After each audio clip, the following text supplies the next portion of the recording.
Is it because we're exploring what, the what first, and then that naturally leads to the why? Like, okay, here's the bounds of what reality is, and then it just naturally bumps into the why?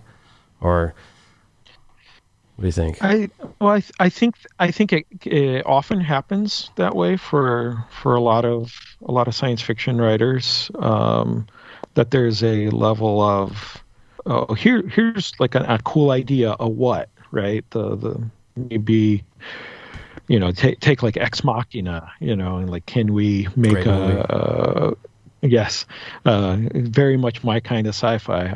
But yeah, can we make a robot that is so clearly a robot and yet trick a human being into believing that they're like sentient, have feelings and all that kind of stuff? And so that's it's a cool what, but naturally within that, because it's just like that idea already is so just riddled with bigger why questions and bigger philosophical implications around, okay, well, what is personhood, and what do we consider the boundary between machine and then sentience and personhood, and you get to explore those things in a way that it's hard to ask that question right now in a drama, in just a regular straight drama, because in many ways, like, that's just not the reality we're living in.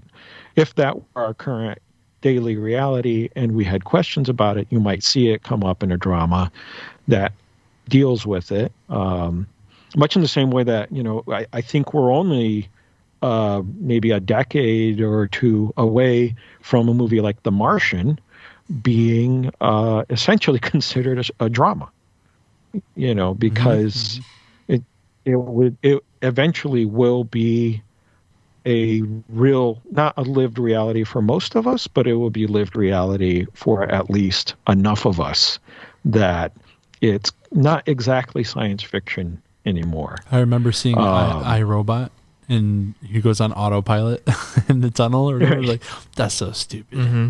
Just cars driving themselves. Like, I was possible. Yeah.